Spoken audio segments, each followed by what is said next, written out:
எல்லாருக்கும் வணக்கம். நான் Hema Subramanian. Welcome to home cooking Tamil.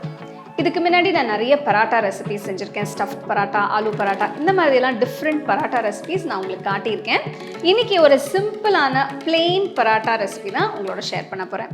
இது ரொம்ப குயிக்காக ஈஸியாக செய்யலாம், ரொம்ப டேஸ்ட்டாக இருக்கும். ஸோ வாங்க இந்த பிளெயின் பராட்டா ரெசிபி எப்படி செய்யறதுன்னு பார்க்கலாம்.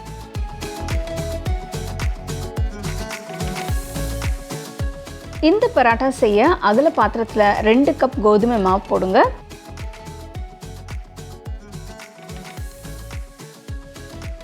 இதில் 1/2 டீஸ்பூன் உப்பு,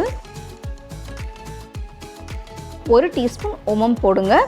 ஓமம் ஆப்ஷனல் தாங்க, ஆனால் இது சேர்க்கறதுனால பராத்தாக்கு ஒரு நல்ல ஃப்ளேவர் கிடைக்கும்.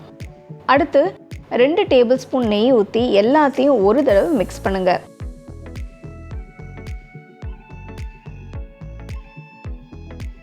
இப்போது இதில் கொஞ்சம் கொஞ்சமாக தண்ணி ஊற்றி மிக்ஸ் பண்ணுங்கள்.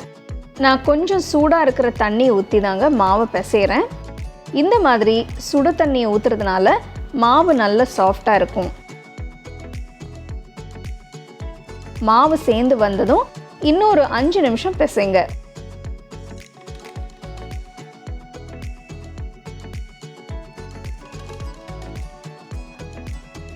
இது மேலே ஈரத்துணியை போட்டு 30 நிமிஷத்துக்கு ரூம் டெம்பரேச்சரில் மூடி வைங்க.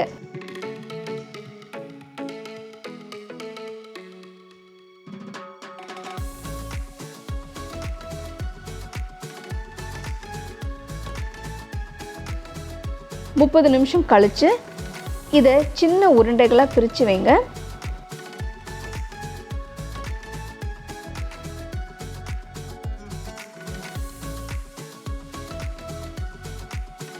கொஞ்சம் மாவு தூவி ஒரு உருண்டையை வச்சு நல்லா மெலிசாக தேய்ங்க.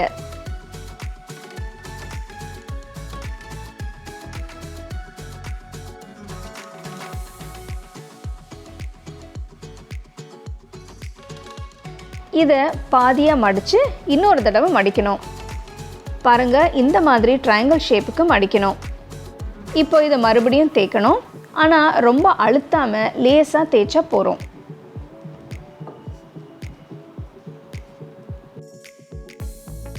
நான் எல்லா பராத்தாவையும் தேய்ச்சி எடுத்து வச்சிட்டேன். அடுத்து இதை சூட ஆரம்பிக்கலாம். தோசை தவா நல்ல சூடானதும் அடுப்பை மீடியம் ஃப்ளேமில் வச்சு பராத்தாவை போடுங்க. 2 பக்கம் திருப்பி போட்டு சுடணும்.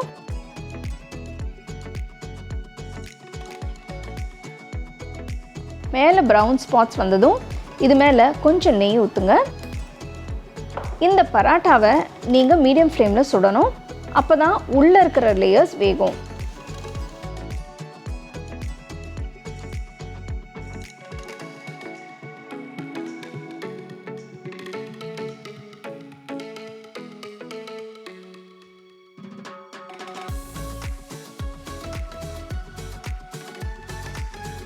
ரெண்டு பக்கமும் சுட்டதும் எடுத்து வைங்க.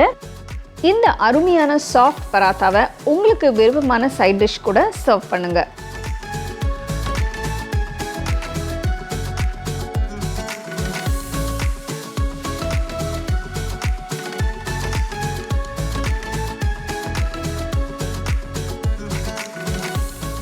ஸோ பிளெயின் பராட்டா எப்படி செய்யறதுன்னு பார்த்தீங்களா? ஸோ இதோட ஷேப் வந்து கொஞ்சம் டிஃப்ரெண்ட்டாக இருக்கும். ஒரு ட்ரையாங்கிள் ஷேப்பில் இருக்கும்.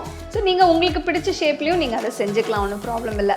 வெளியில் வந்து நல்ல கிறிஸ்பியாகவும் உள்ள நல்லா சாஃப்டாக அந்த லேயர்ஸ் ரொம்ப அருமையாக இருக்கும். ஸோ சப்போஸ் நீங்கள் எங்கேயாவது ட்ராவல் பண்ணுறீங்கன்னா சப்பாத்திக்கு பதிலாக இந்த மாதிரி கூட நீங்கள் செஞ்சு எடுத்துகிட்டு போகலாம். உங்களுக்கு பிடிச்ச சைட் டிஷ் வச்சு நீங்கள் அதை சாப்பிட்லாம். கண்டிப்பாக அதை நீங்கள் ட்ரை பண்ணி எப்படி இருந்ததுன்னு எனக்கு சொல்லுங்கள்.